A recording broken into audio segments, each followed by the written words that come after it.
Bonjour à tous, dans cette première partie de la vidéo, nous allons voir en fait que lorsque nous actualisons un projet d'investissement, on utilise généralement le coût du capital comme taux d'actualisation.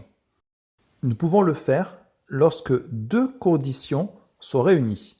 La première, la société n'a qu'une seule branche d'activité, le projet entre dans cette branche d'activité et le risque est similaire. Le second critère, le projet est financé dans les mêmes proportions de dettes et de capitaux propres que l'entreprise dans son ensemble. La mise en situation à travers l'exemple de la société Lucas va vous faire comprendre la nécessité de prendre en considération ces deux critères. Dans notre exemple, la société est spécialisée dans l'imagerie médicale. Toutefois, en ce mois d'avril 2020, elle décide de se lancer dans la recherche contre le Covid-19. Elle veut donc investir dans un laboratoire de recherche. Nous sortons totalement de son activité habituelle. Si nous regardons sa structure de financement, on peut s'apercevoir qu'habituellement, elle se finance davantage par ses capitaux propres. Son coût du capital adapté à sa structure financière actuelle est donc de 7,23%. Dans son nouveau projet d'investissement, le financement va être totalement différent, puisqu'elle décide d'utiliser l'emprunt à hauteur de 50%. Deux éléments de son projet d'investissement sont différents de ce qu'elle réalise d'habitude. Tout d'abord, il s'agit d'une activité nouvelle, certainement beaucoup plus risquée. Et deuxièmement, le financement n'est pas assuré comme elle le fait habituellement. Ces deux données vont rendre peu crédible l'utilisation du coût du capital habituel de 7,23% utilisé par la société pour actualiser ses projets habituellement. Il serait alors préférable de recalculer un coût du capital en l'adaptant à la structure de financement de notre projet. L'énoncé nous donne d'ailleurs les flux de trésorerie que devrait dégager ce projet de vaccin contre le Covid-19 pour l'actualisation et le calcul de la vanne. Il n'est pas recommandé d'utiliser le taux de 7,23. Généralement, en DCG, on vous demande d'utiliser le coût du capital pour actualiser, mais nous verrons qu'en DSCG, nous devons adapter ce taux par rapport à la situation réelle de l'entreprise, par rapport à son projet ou par rapport à ce mode de financement, si celui-ci est différent de ce qu'elle réalise d'habitude. Vous l'avez compris, le coût du capital est donc la moyenne pondérée entre le coût des fonds propres et le coût des dettes financières calculées après imposition. Les dettes financières nous permettent en effet de bénéficier d'une économie d'impôt. Pour réaliser cette moyenne, nous avons besoin de connaître le montant de nos capitaux propres. Ce montant des capitaux propres ou des fonds propres est généralement pris à sa valeur boursière. Toutefois, pour le DCG, généralement, on se contente de prendre le montant qui est indiqué au bilan comptable. Pour les dettes financières, c'est exactement la même chose. Généralement, on utilise la valeur de marché de la dette. Le coût du capital représente ainsi la rémunération attendue par l'ensemble des apporteurs de capitaux d'une entreprise, que ce soit les actionnaires au niveau des fonds propres ou les créanciers, c'est-à-dire les dettes d'origine bancaire ou obligataire. N'oubliez pas que c'est un coût. Pour se financer, nous avons besoin de payer ce coût aux différents apporteurs de capitaux. Nous ne pourrons réaliser un investissement que si nous payons ce coût. C'est pour ce motif que nous actualisons nos projets avec ce taux, en espérant trouver une vanne positive ou un TRI, un taux interne de rentabilité supérieur à ce coût, ce qui signifiera que dans ce cas, le projet est rentable. Dans le calcul du coût du capital, le taux des dettes financières est généralement facile à obtenir. Il est généralement indiqué dans l'énoncé. En revanche, concernant le taux de rentabilité des fonds propres, c'est parfois plus délicat. Il existe différentes méthodes pour l'obtenir. Il s'agit en fait du taux demandé par les investisseurs, par nos actionnaires pour nous financer. Ce taux est généralement supérieur au taux des dettes financières. Nous l'avons déjà étudié dans un chapitre précédent. Pour calculer le coût des fonds propres, il existe généralement trois méthodes. La première, que l'on appelle le modèle actuariel, part des dividendes de l'entreprise. C'est le modèle des dividendes constants d'Irving Fisher. La seconde méthode ressemble un petit peu à la première, sauf qu'ici nous allons prendre des dividendes croissants. Il s'agit de la méthode de Gordon et Shapiro. Enfin, la méthode qui est généralement la plus utilisée est la méthode du MEDAF, ce qui signifie modèle d'évaluation des actifs financiers. Quelle que soit la formule utilisée, le but est de retrouver le coût des fonds propres. Si nous reprenons la formule du MEDAF, nous voyons bien que la formule commence par RF. RF représente toujours le taux sans risque, puis le bêta de l'actif. Le bêta de l'actif représente le lien entre le titre financier et son marché. Puis nous retrouvons E de RM, c'est-à-dire la rentabilité moyenne du marché sur lequel le titre évolue, moins RF, le taux sans risque. Si nous reprenons la formule, E de RM moins RF représente ce que l'on appelle la prime de risque du marché. En effet, l'investisseur a le courage de se lancer sur un marché financier, par exemple la bourse, par exemple sur Euronext. Il doit être rémunéré pour le risque qu'il a pris, le risque de se lancer sur le marché en général, de se lancer sur la bourse. Le fait d'avoir investi en bourse expose l'investisseur à un risque. Il s'agit du risque systématique. Il n'y a aucun moyen de lutter contre ce risque. Prenez la situation actuelle, avec la crise du coronavirus, l'ensemble de la bourse s'est effondré, l'ensemble des cours en bourse sont effondrés. L'investisseur ne peut donc éviter ce risque. En revanche, le fait de choisir un titre très précis permet de connaître son coefficient bêta. L'ensemble, c'est-à-dire le bêta de l'actif multiplié par la prime de risque du marché, nous donne la prime globale pour le titre, c'est-à-dire la prime de marché à laquelle on affecte le coefficient bêta qui représente le lien entre le titre et le marché.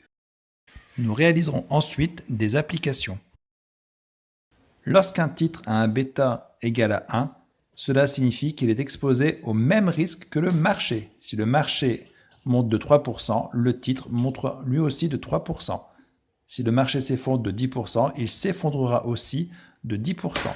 Un titre avec un bêta inférieur à 1 signifie que le titre suit faiblement la tendance générale du marché. En revanche, si le bêta est supérieur à 1, cela veut dire que le titre, l'action par exemple, a tendance à amplifier à la hausse ou à la baisse les variations générales du marché. Je vous laisse lire les pages 4 et 5.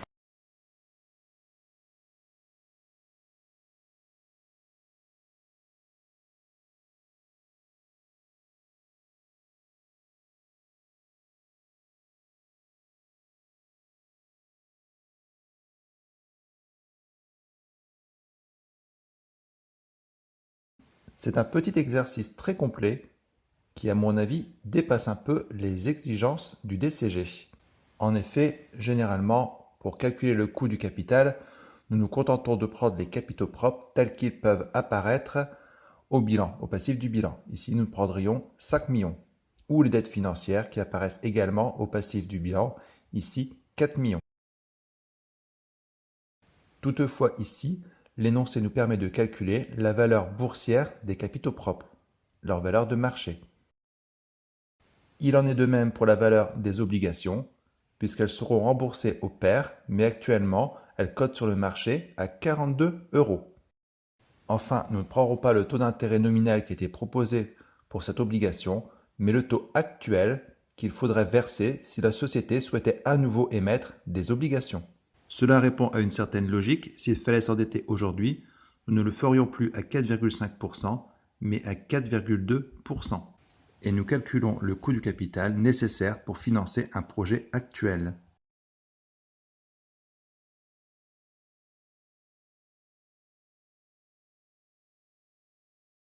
Je vous ai illustré en fait la réalité par rapport au passif du bilan. Donc on voit bien que logiquement les capitaux propres sont évalués à 5 millions. Toutefois ici nous avons 1 million d'actions, c'est inscrit dans l'énoncé. Et chaque action vaut 22 €. Ce qui veut dire qu'en fait les capitaux propres ne valent pas 5 millions, ça c'est la valeur comptable, mais la valeur réelle de marché des capitaux propres est de 22 millions. J'aimerais maintenant savoir la rentabilité exigée par les actionnaires pour financer mon entreprise. Nous avons plusieurs modèles pour calculer cette rentabilité. le modèle des dividendes constants d'Irving Fisher, le modèle des dividendes croissants de Gordon et Shapiro et la méthode du MEDAF de Sharpe. Ici, d'après les données de l'énoncé, nous avons tout pour calculer la rentabilité des capitaux propres par la méthode du MEDAF. En effet, nous connaissons le bêta du titre, c'est-à-dire le lien entre le titre et son marché. Nous connaissons la prime de risque de marché, c'est-à-dire la rentabilité du marché moins le taux sans risque. Et nous connaissons également le taux sans risque, ici les obligations d'État. J'applique la méthode du MEDAF. Donc le taux sans risque est de 2%, le bêta de 1,2 et la prime de risque du marché de 2,50%. Dans notre cas, les actionnaires ne sont pas trop gourmands. Ils exigent une rentabilité de seulement 5%. Généralement, c'est beaucoup plus.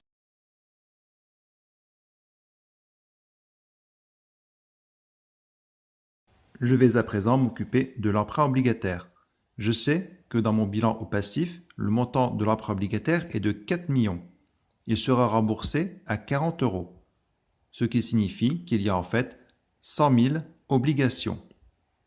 Les obligations ont actuellement une valeur de 42 €. Dans la réalité, si je devais à nouveau réaliser un emprunt obligataire pour financer mon projet d'investissement, je devrais émettre des obligations à 42 €, ce qui signifie que l'emprunt à rembourser serait de 4 200 000. Je dispose à présent de toutes les informations pour calculer le coût du capital de cette société. Ce coût du capital va donc s'établir à 4,68%. N'oubliez pas que les dettes financières doivent être calculées en prenant en compte l'économie fiscale. Comme vous l'avez compris, il s'agit bien du coût du capital actuel. J'aurais également pu le calculer avec les données historiques de la société, celles issues de son bilan comptable. Toutefois, cela aurait moins reflété la réalité. Je vais le faire simplement pour vous montrer la différence. Je prends ici les 5 millions du capital inscrit au bilan. Je prends la valeur de remboursement au pair des obligations et le taux d'intérêt des obligations à l'émission, c'est-à-dire 4,5%, le taux nominal. Cela nous donne un coût du capital de 4,22% qui est donc inférieur au taux calculé précédemment. Notez que si nous réalisons une actualisation de flux de trésorerie, ce petit écart peut engendrer en revanche de gros écarts au niveau des calculs de la vanne ou du tri. Par conséquent, il est donc préférable de prendre le taux de 4,68% qui correspond vraiment aux conditions actuelles de financement.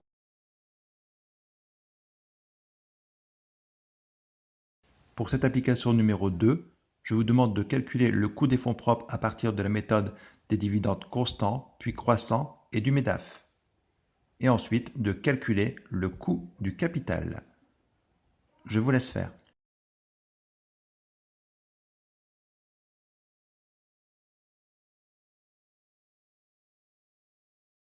Voici le corrigé.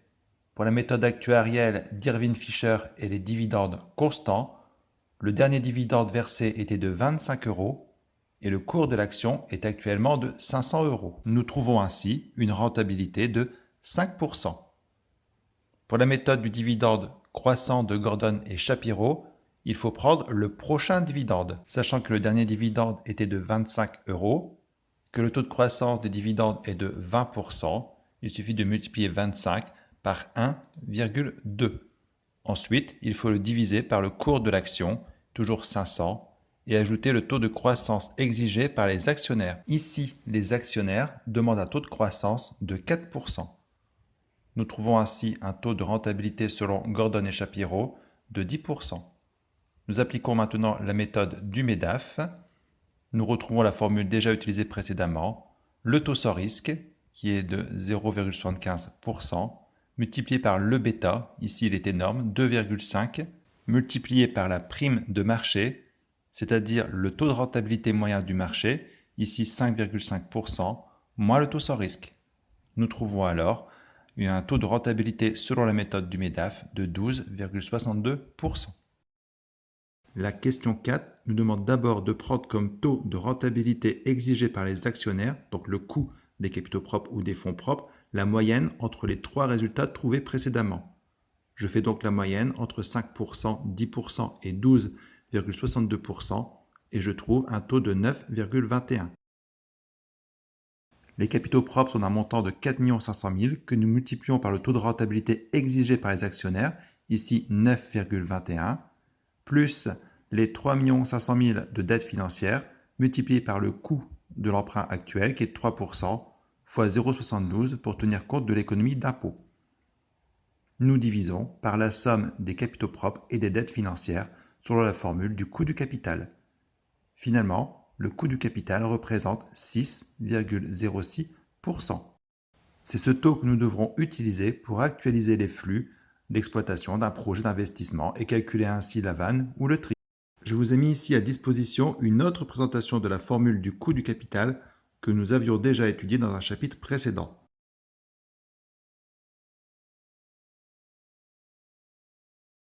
Nous sommes arrivés à la page 7 de notre poli. Nous allons maintenant nous demander quelle est la meilleure façon de se financer. Est-ce par les fonds propres ou est-ce par emprunt? Tout d'abord, l'approche traditionnelle a toujours mis en avant la préférence pour le financement par emprunt. En effet, généralement, les taux d'intérêt proposés par les établissements financiers ou lorsque nous émettons des emprunts obligataires sont bien plus faibles que les taux exigés de rentabilité par les actionnaires. Donc nous espérons par ce biais obtenir un effet de levier bénéfique pour notre rentabilité financière. Il est un peu logique que les actionnaires demandent une rentabilité supérieure à celle des établissements financiers, tout simplement parce que pour obtenir un dividende, il faut qu'il y ait un résultat, alors que la charge d'intérêt, quoi qu'il arrive, devra être payée à la banque ou aux obligataires, c'est-à-dire le coupon. De même, il a été prouvé que plus le coût du capital est faible, plus on utilise l'emprunt et plus la valeur de l'entreprise sera élevée. Selon l'approche traditionnelle, il existe donc une structure de financement optimale qui va minimiser le coût du capital, en ayant bien sûr bien en tête que ce qui fait baisser le coût du capital, c'est surtout le coût de la dette. Attention, il faut tout de même apporter un petit bémol. Plus l'entreprise va s'endetter, plus elle va encourir un risque de faillite. Et plus les actionnaires vont avoir peur et demander dans ce cas un taux de rentabilité des capitaux propres élevé. Cela va contrebalancer le coût de la dette. C'est pour ce motif que le coût du capital, après être descendu à son coût optimal, recommence à augmenter. Tout simplement parce que l'entreprise s'est beaucoup endettée, les actionnaires prennent peur et demandent une plus forte rentabilité de leurs fonds apportés. Comme vous l'avez compris, je l'espère, l'approche traditionnelle nous montre qu'il est donc préférable de s'endetter avec de la dette financière. Nous pouvons toutefois critiquer cette approche, tout simplement parce que plus nous allons nous endetter, plus le risque de faillite va être grand. Et deuxième motif, les marchés financiers, les marchés boursiers sont logiquement efficients, donc finalement se financer par la bourse serait aussi intéressant. Mais quelle connerie! Deux économistes, Modigliani et Miller, vont venir totalement contredire la théorie que nous venons d'étudier. En effet, ils ne pensent pas qu'on peut définir la valeur d'une entreprise à partir de son mode de financement, mais plutôt à partir des actifs qu'elle détient. Par conséquent, se financer par emprunt ou se financer par capitaux propres, c'est du pareil au même, cela ne bougera pas la valeur de l'entreprise. En effet, ce sont les actifs de l'entreprise, par exemple ses immobilisations, qui vont permettre de créer des flux de trésorerie, des flux d'exploitation de trésorerie, et ces flux de trésorerie, en les actualisant, vont permettre de définir la valeur de l'entreprise. Pour respecter la théorie de Modigliani et Miller, il faut tout de même établir certaines conditions préalables.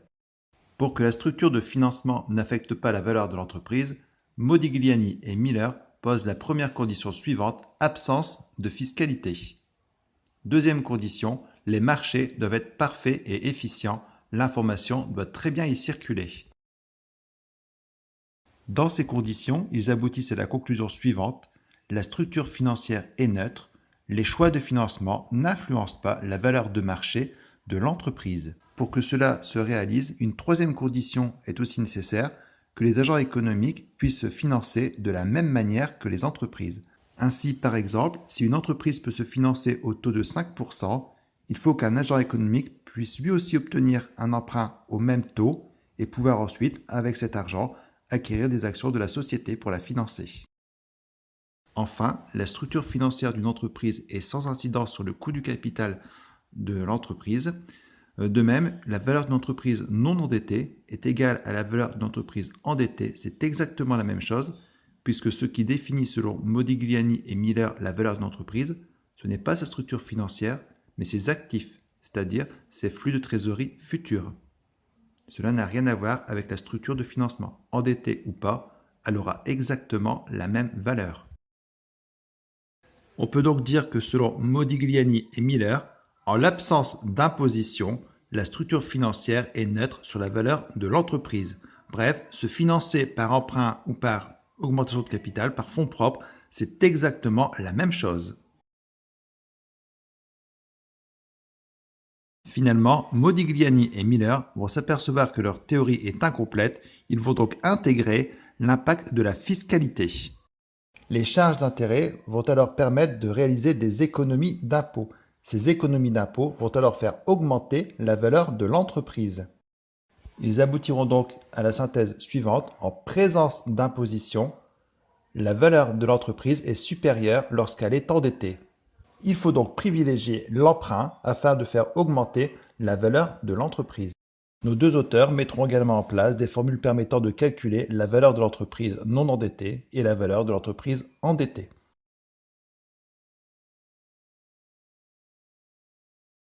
Depuis, de nombreuses études ont remis en question ce modèle.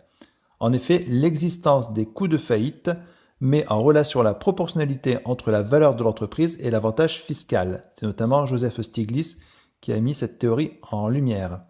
Les avantages fiscaux procurés par les intérêts d'emprunt vont être contrebalancés par le risque de faire faillite. En effet, s'endetter n'est pas si anodin que ça.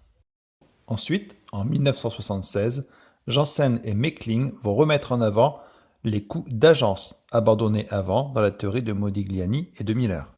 Pour vous expliquer cela, il faut savoir que les intérêts des dirigeants de l'entreprise, ce qu'on appelle les mandants, ne coïncident pas nécessairement avec ceux de ses partenaires, les mandataires, ceux qui ont par exemple apporté les fonds de l'entreprise, les actionnaires.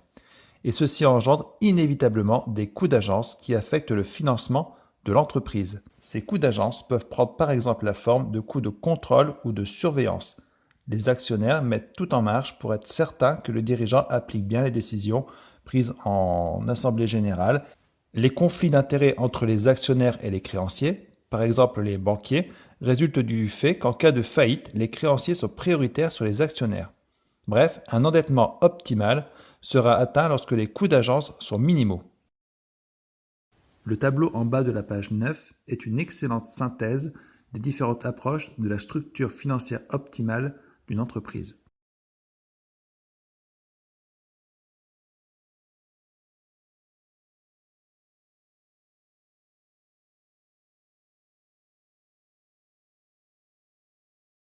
En réponse à la question 5, nous pouvons dire que la structure financière désigne la combinaison de dettes bancaires et financières nettes et de capitaux propres auxquels l'entreprise a recours pour son financement. Pour la question 6, vous avez bien compris que selon l'approche traditionnelle, oui, il existe une structure financière optimale qui minimise le coût du capital et maximise la valeur de l'entreprise, notamment en utilisant l'endettement. L'analyse de Modigliani et Miller est un peu différente. Tout d'abord, ils pensent qu'en absence d'imposition, il n'existe pas de structure optimale. Le coût du capital et la valeur de l'entreprise sont indépendants de la structure financière. En revanche, en présence d'imposition, la valeur de l'entreprise endettée est supérieure à la valeur de l'entreprise non endettée du fait de l'économie d'impôt. Le coût du capital diminue sans présenter de minimum. L'entreprise peut donc s'endetter sans limite. La valeur de l'entreprise endettée est égale à la valeur de l'entreprise non endettée plus l'économie d'impôt. Cette approche permettant l'endettement à l'infini a été fortement remise en cause par Joseph Stiglitz, qui pense en effet que plus on s'endette, plus il va y avoir des risques de faillite et des coûts que cela va engendrer. Il y a aussi l'approche de Janssen et Meckling concernant la théorie de l'agence. Dans cette dernière théorie, par exemple, la structure financière optimale résulte en fait d'une entente, d'un compromis entre les divers financements qui vont permettre de résoudre les différents conflits d'intérêts qu'il peut y avoir dans la société entre les créanciers, par exemple la banque et les actionnaires, ou entre les actionnaires et les dirigeants. Pour la question suivante, la rentabilité économique, n'oubliez pas que nous avons fait un chapitre concernant cette partie et surtout que ça tombe très souvent à l'examen. Ici, nous trouvons une rentabilité économique avant impôt de 10,31 et après impôt de 7,42. Si une entreprise n'est pas endettée, sa valeur correspond en fait à son actif économique. Et l'actif économique, c'est en fait les capitaux propres plus les dettes. Comme il n'y a pas de dettes, c'est donc égal aux capitaux propres qui ici, dans l'énoncé, sont certainement de 16 100 euros.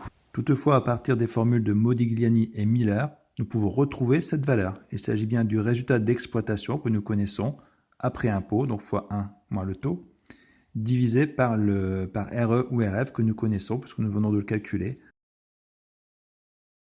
On me demande ensuite de calculer la valeur de l'entreprise, mais cette fois-ci endettée. Je reprends donc la valeur de l'entreprise non endettée, 16 100. À cette valeur, je rajoute la valeur de l'économie d'impôt, c'est-à-dire la valeur de la dette qui représente 30% de mon actif économique, donc 16 100 fois 30%, fois 28%, qui est le taux d'imposition. Ce qui me donne au total 17 452. Conclusion, on vérifie bien que l'entreprise endettée a bien une valeur supérieure à l'entreprise qui est non endettée. Nous sommes parfaitement dans la théorie de Modigliani et de Miller.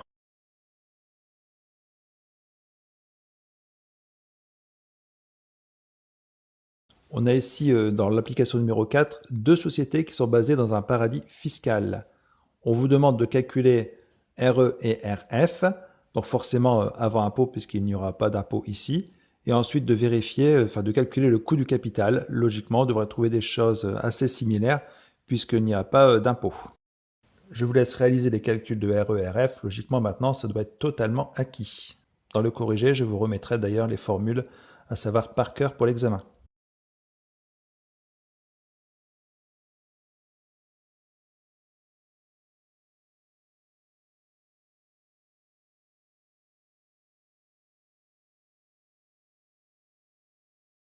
On s'intéresse maintenant pour la question 10 au coût du capital pour les deux sociétés. Pour la société Zulu, le coût du capital est de 15%. On n'a aucune donnée de toute façon, il n'y a pas d'endettement, il n'y a rien. Donc en fait, la rentabilité exigée par les actionnaires, donc la rentabilité économique ou la rentabilité financière de 15% correspond en fait au coût du capital.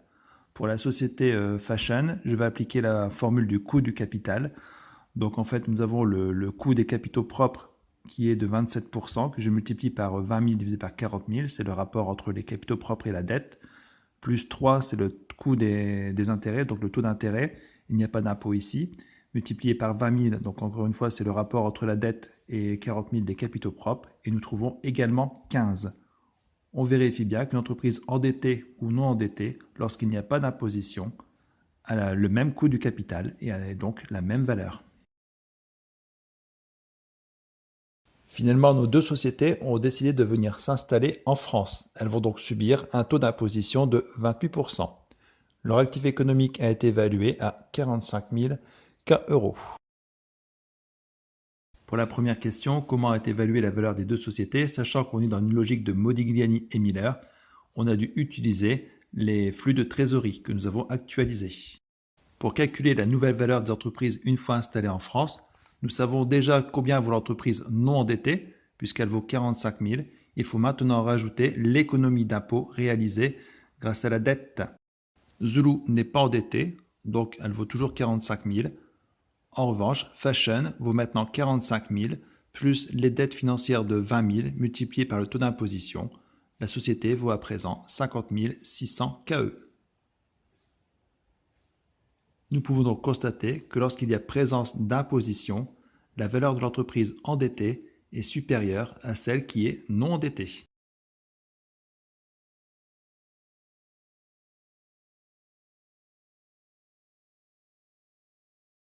Pour cette application numéro 6, nous considérons que l'entreprise n'est pas endettée. En revanche, nous sommes en présence d'imposition. J'applique toujours la formule de Modigliani et Miller, celle que vous trouvez dans le tableau que nous utilisons régulièrement. Je vais donc faire le résultat d'exploitation multiplié par 1 moins le taux d'imposition divisé par RE ou RF. Ici, 0,1. Nous trouvons une valeur d'entreprise de 216 millions.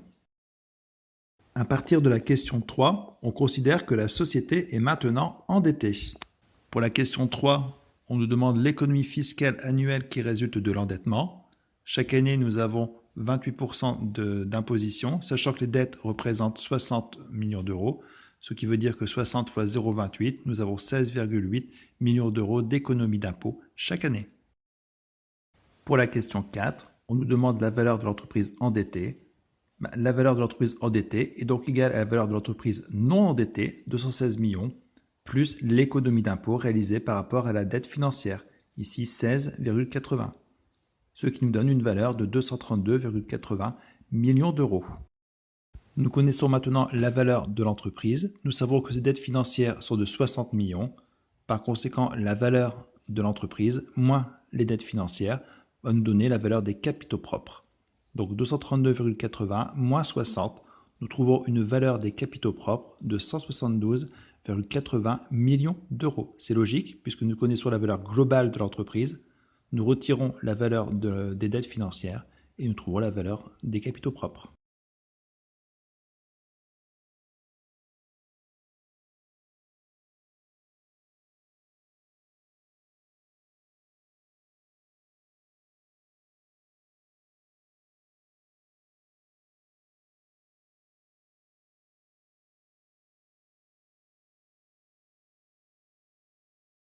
Pour la question 5, on nous demande en fait de calculer la rentabilité financière, c'est-à-dire la rentabilité des apporteurs de capitaux.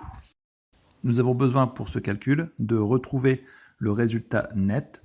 Nous connaissons déjà le résultat d'exploitation auquel nous allons retirer les charges d'intérêt. Ici, 60 millions fois 4%. Nous trouvons un résultat courant avant impôt de 27,60. Sur ce montant, nous allons retirer l'impôt pour avoir un résultat net. Nous trouvons un résultat net de 19,87. Nous connaissons déjà la valeur des capitaux propres. J'applique donc la formule de la rentabilité financière et nous trouvons une rentabilité financière de 11,50%. Je peux à présent répondre à la dernière question et calculer le coût du capital de cette société.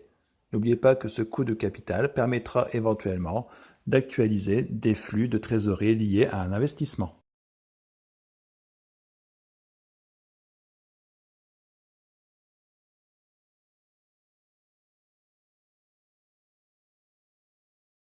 L'application numéro 7 est assez facile, je vous laisse regarder le corriger, il n'y avait vraiment rien de très compliqué. Vous allez encore une fois constater que la valeur de l'entreprise endettée est supérieure à celle de l'entreprise non endettée. Toutefois, n'oubliez pas que si nous revenons un petit peu aux théories, cela correspond exactement à ce que disait l'approche traditionnelle qui préférait l'endettement à l'utilisation des fonds propres. Cela correspond aussi à la vision de Modigliani et Miller lorsqu'il y a imposition. En revanche, si nous attardons plus sur Stiglitz ou sur les coûts d'agence, il faut quand même se méfier de l'endettement. Plus il y a de l'endettement, plus il risque d'y avoir de la faillite. Cette application numéro 8 est à la fois excellente mais spéciale au niveau de sa résolution. En effet, pour la première question, donc la question numéro 8, il est demandé de calculer la valeur globale de cette société. Je vous conseille pour trouver la solution de commencer par réaliser un petit schéma. La valeur que nous recherchons, la valeur de l'entreprise, est donc égale à son actif économique que nous ne connaissons pas ou à ses capitaux propres plus les dettes financières que nous ne connaissons pas non plus. Nous savons toutefois que cette société n'est pas endettée. Nous pouvons alors simplifier le schéma. L'actif économique correspond en fait aux immobilisations nettes qui correspondent à l'exploitation, du besoin en fonds de roulement d'exploitation et de la trésorerie de l'actif. Vous retrouvez ces éléments dans le calcul de la rentabilité économique. L'actif économique correspond également aux capitaux investis, c'est-à-dire aux capitaux propres et aux dettes financières. Notez bien qu'ici, il n'y a pas de dette financière dans l'exercice. Dans l'énoncé, nous n'avons aucune information sur la valeur des immos par exemple, ni sur le montant des capitaux propres. Il va donc falloir procéder autrement pour retrouver la valeur de l'entreprise. Finalement, pour essayer de retrouver la valeur de l'entreprise, c'est-à-dire son actif économique ou ici la valeur de ses capitaux propres, je vais passer par le calcul de la rentabilité économique. En effet, nous connaissons déjà le résultat d'exploitation et nous avons tous les éléments pour calculer le taux de rentabilité économique de cette société à partir du calcul du MEDAF. Nous trouvons alors un taux de 13,80%. Pour calculer la valeur de l'entreprise non endettée, J'applique ensuite la formule qui utilise RE. Si l'entreprise s'endette ensuite, la valeur de l'entreprise sera égale à la valeur de l'entreprise non endettée que nous venons de calculer, plus la valeur de l'économie d'impôt. Finalement, la valeur des fonds propres, donc la question 10, est égale à la valeur globale de l'entreprise à laquelle je retire le montant de ses dettes financières.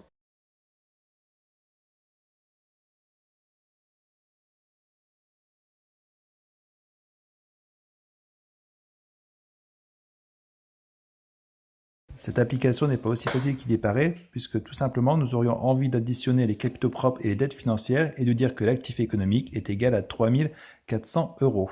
Toutefois, ces montants ne représentent pas exactement les valeurs de marché.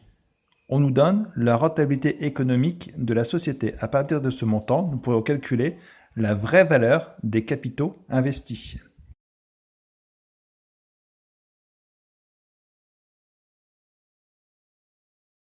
Dans ce calcul de RE, nous considérons d'abord que la société n'est pas endettée, donc que la valeur de l'ensemble de ses capitaux, les capitaux propres, est de 3 400, soit 2000 plus 1400.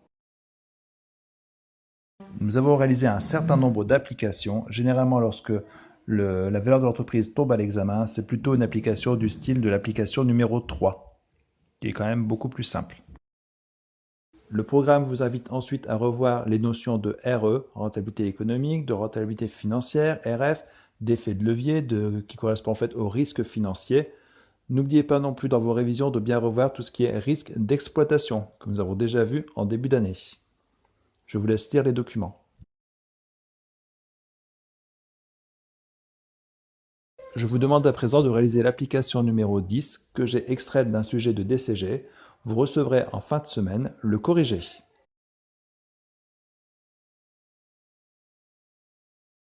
Au-delà des bilans fonctionnels et des bilans financiers, une nouvelle forme de bilan est en train d'apparaître, ce qu'on appelle les bilans pool de fonds ou alors l'approche verticale du bilan. Ces bilans pool de fonds sont construits avec les grands principes des bilans fonctionnels. Toutefois, ces bilans sont améliorés par rapport aux bilans fonctionnels auxquels on peut faire certains reproches. Le premier, par exemple, est de retirer de l'endettement, des dettes financières, les concours bancaires pour les mettre en trésorerie passive. Alors qu'en réalité, ce sont généralement des concours bancaires qui se renouvellent chaque année et donc plutôt du long terme. Second défaut des bilans fonctionnels, c'est de privilégier dans l'analyse l'utilisation des ressources stables pour obligatoirement financer les emplois stables et dégager une petite différence que l'on appelle le fonds de roulement. Dans les bilans pool de fonds, nous allons plutôt privilégier l'utilisation d'un ensemble de ressources propres et de dettes qui nous permettront de financer ce qu'on appelle les emplois industriels et commerciaux, composés des immobilisations corporelles et incorporelles, mais également aussi ce qu'on appelle le BFE, et des emplois financiers, composés des IMO financières brutes, et des VMP et des disponibilités. Vous voyez, j'ai totalement oublié l'analyse avec tout ce qui va être exploitation, hors exploitation. Tout cela n'apparaît plus dans le bilan pool de fonds. Tout est financé globalement. Généralement, lorsque le bilan pool de fonds est réalisé après un bilan fonctionnel, il est donc réalisé en valeur brute. Si nous avions fait avant un bilan financier, il serait en valeur nette. Certains retraitements sont toutefois à effectuer dans le bilan pool de fonds. Nous devons rajouter par exemple les ENE, les VMP qui eux vont faire partie obligatoirement de la trésorerie et le crédit bail doit aussi rajouté dans le bilan pool de fonds. Nous pouvons relier le bilan pool de fonds en fait au calcul du coût du capital, tout simplement parce qu'il s'intéresse énormément aux ressources propres et aux dettes utilisées pour financer l'activité de l'entreprise.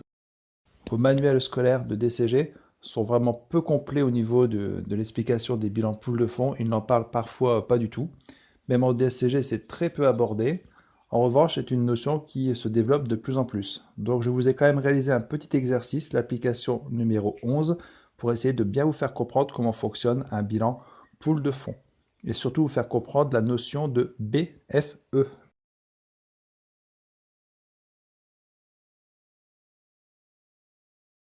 Du côté des immobilisations, je vais rajouter la valeur du bien en pris en crédit bail pour sa valeur brute 10 000.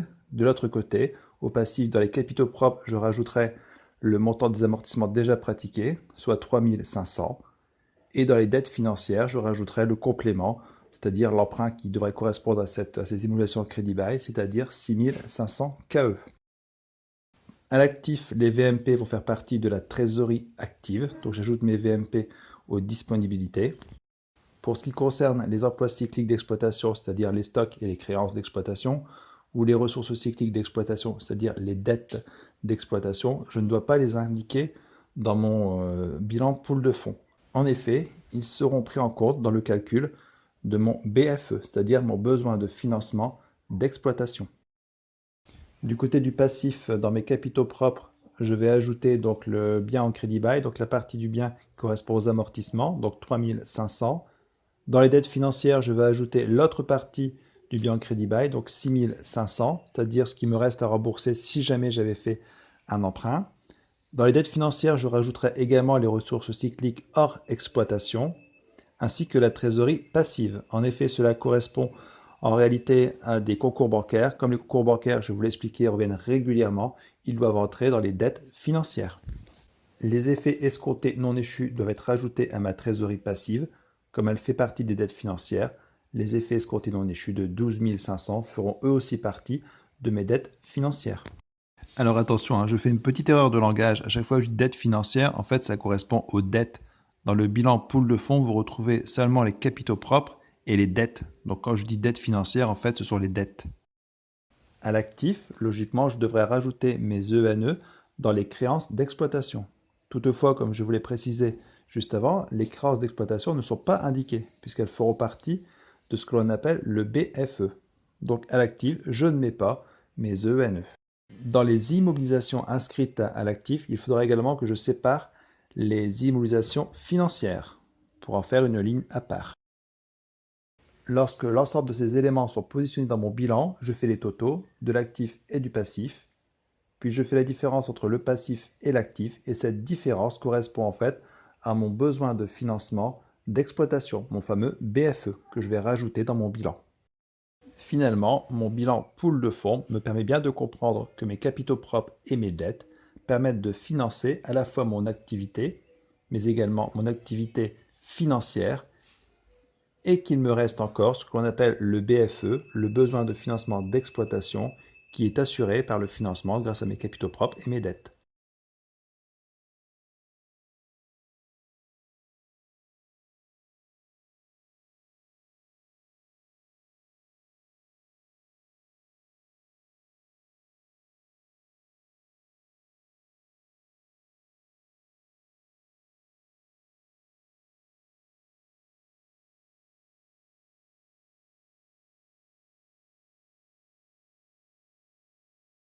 Comme je vous l'ai déjà indiqué, le bilan pool de fonds n'est pas la notion essentielle de notre programme. Il n'apparaît d'ailleurs pas dans plusieurs de mes manuels. Toutefois, par précaution, je préfère quand même que vous ayez des notions sur son existence.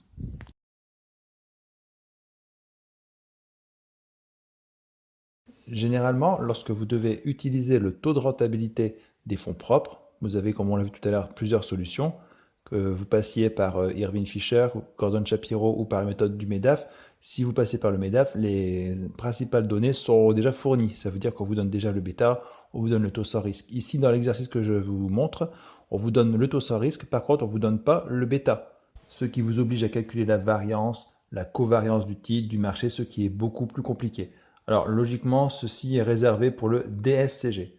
Toutefois, j'aimerais vous montrer une application pour voir comment on calcule ces données. Voilà, donc ici on a un titre, le titre Poussin, qui est actuellement, on va dire, coté en bourse, et on prévoit pour l'année prochaine 4 situations différentes. Une première situation, donc situation économique numéro 1, avec une probabilité de 0,1, c'est-à-dire 10%. La conjoncture apparemment serait mauvaise, leur marché serait peu rentable, on aurait un recul du marché de 18%, et notre titre, lui, sera encore plus touché, avec un recul de 32%. Si je prends à l'extrême, la situation économique numéro 4, là c'est totalement différent, on a une probabilité de 20% que ça se réalise, le marché augmenterait de 20% et mon titre de 40%. À partir de ces probabilités et de la rentabilité espérée pour chaque situation économique, je vais essayer de calculer la rentabilité moyenne du marché et la rentabilité anticipée moyenne du titre. Donc c'est anticipé parce qu'en fait on est sur du futur, on ne sait pas l'année prochaine ce que ça va donner. Je vais ensuite calculer la variance du marché et la variance du titre. À partir de la variance, je pourrai calculer l'écart type. qui me permet de mesurer le risque attribué à chaque valeur, c'est-à-dire le risque attribué au marché et le risque attribué au titre. La variance, c'est la formule de la somme de x moins x bar au carré multiplié par les probabilités. Voilà, pour gagner du temps, moi je préfère ne pas faire la colonne RM moins RM bar, tout simplement parce que les données que l'on va calculer, on va les reprendre dans la colonne juste à côté. Donc je préfère directement calculer la variance. Pour le marché, nous trouvons une variance de 0,011. Nous appliquerons exactement la même démarche pour calculer la variance du titre Poussin. La formule de la covariance est la suivante. X moins X bar multiplié par Y moins Y bar fois les probabilités. Ensuite, il faut faire l'addition de l'ensemble des résultats que nous avons obtenus pour trouver le montant de la covariance. J'ai récapitulé dans un petit tableau en dessous les différents résultats que nous avons trouvés. Nous retrouvons les rentabilités du marché, du titre, les différentes variances, la covariance aussi que nous avons calculée. Ces données ont été mises en pourcentage. Ensuite, je vais calculer le bêta afin de pouvoir calculer le MEDAF. Le bêta, c'est la covariance. Ici, nous avons 0,022 divisé par la variance de marché. Nous avons 0,11889. Donc tout ça, c'est arrondi. Vous trouvez environ 1,83, 1,84. Donc c'est un titre qui est plutôt, je dirais, offensif, qui accentue les variations du marché. Je pose mon équation du MEDAF. On retrouve bien le taux sans risque plus le bêta multiplié par la rentabilité du marché qu'on avait calculé tout à l'heure, qui était de 10,9%, moins le taux sans risque. Le titre Poussin à l'équilibre, c'est le but du calcul du MEDAF, doit donc avoir une rentabilité qui est de 14,13%. Actuellement, la rentabilité du titre est de 13,6, ce qui veut dire que le titre rapporte moins que prévu. Le titre n'est donc pas à l'équilibre, il est surévalué. En effet, il y a toujours une relation entre la rentabilité du titre et son cours. Ici, le titre rapporte moins que prévu, donc pour compenser, sa cotation est majorée, si on peut dire, donc il est surévalué. Moi, ce que j'aimerais surtout, c'est que vous sachiez utiliser la formule du MEDAF. Après, calculer la covariance, la variance, je comprends que c'est compliqué. C'est pour ça que c'est plutôt réservé aux étudiants de DSCG.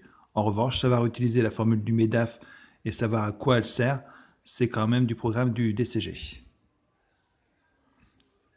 Donc, j'aurais pu vous donner le tableau déjà complété et simplement retrouver la formule pour trouver les 14,13%. Ce chapitre est terminé. N'oubliez pas de me mettre quelques commentaires pour ma vidéo.